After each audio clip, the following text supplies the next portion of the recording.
اللہ رب العزت نے قرآن مقدس میں ارشاد فرمایا وَأَمَّا بِنِعْمَةِ رَبِّكَ فَحَدِّثْ، کہ جب تمہارے رب کی نعمت تمہارے پاس آ جائے تو پھر چرچا کیا کرو، اس کا جشن منایا کرو، خوشیاں کیا کرو۔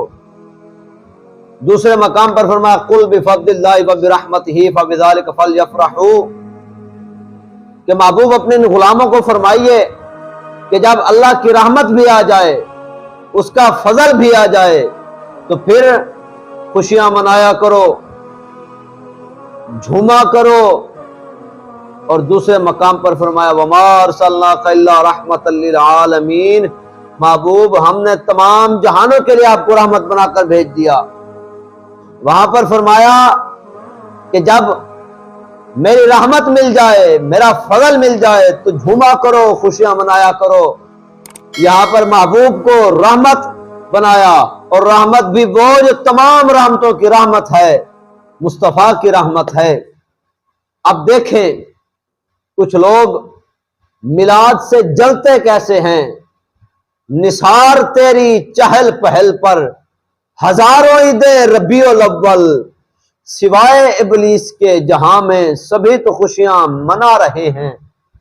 ایک ابلیس پریشان، اس کی روحانی اولاد پریشان، ٹکرے مار رہے ہیں، رسول اللہ کے غلام خوشیاں منا رہے ہیں کہ مصطفیٰ آ گئے۔ ربیع الاول شریف بالکل نزدیک تر نزدیک آتا جا رہا ہے، تو یہاں پر کچھ لوگ اٹھ پڑتے ہیں یہ رسول اللہ نے میلاد منایا تو دکھاؤ۔ جب حدیث پاک بتائی تو پھر اعتراض کرنا شروع ہو گئے، جی وہ تو روزہ رکھا تھا، آپ روزہ رکھ کر مناؤ۔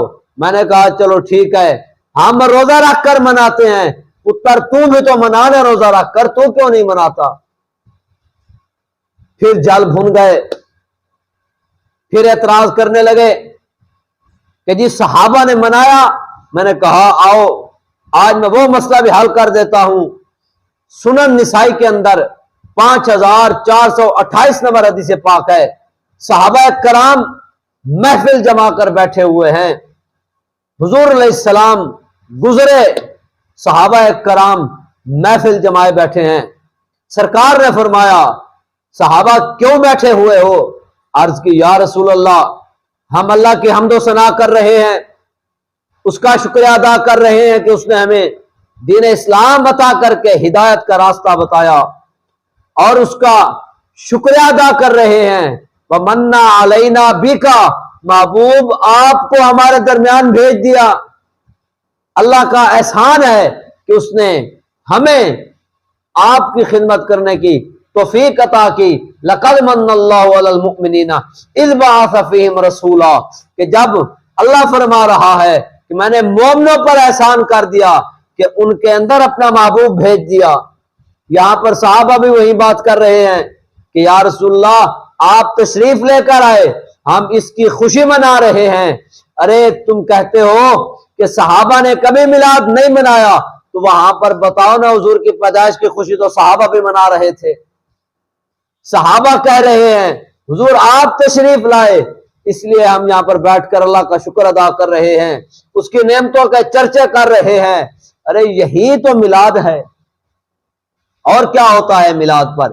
یہی ہوتا ہے اللہ کا ذکر کیا جاتا ہے، رسول اللہ کی ثنا خوانی کی جاتی ہے، حضور کے اوصاف بیان کیے جاتے ہیں، حضور کے معجزات بیان کیے جاتے ہیں، حضور کا حسن بیان کیا جاتا ہے، حضور کے ساتھ عشق رکھنے کی جو ضرورت ہے اس کو بیان کیا جاتا ہے۔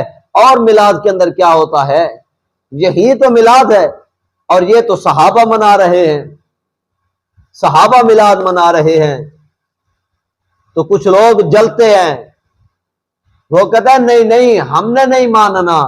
اور میں نے کہا نہیں ماننا تو نہ مان، اور تیرا ابا بھی روتا رہا تھا شیطان، تو بھی رو رہا ہے، تو پھر کیا ہو جائے گا؟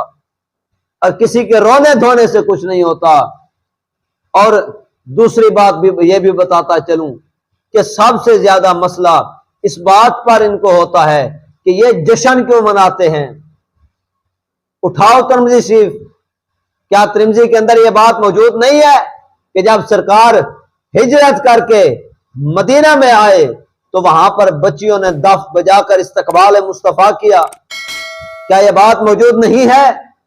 موجود ہے. پھر کیوں نہیں مناتے؟ پھر کہتے ہیں ہم قرآن و حدیث کو ماننے والے ہیں اور میں نے دلیلیں دے دی اور نہیں کرتے نہ کرو. آؤ چلو میدان میں آؤ, روزہ رکھ کر جشن عید میلاد النبی مناؤ, پتہ چل جائے تم کتنے قرآن اور حدیث کو ماننے والے ہو. مومنو خوشیاں مناؤ, کملی والا آ گیا. مومنو خوشیاں مناؤ, کملی والا آ گیا.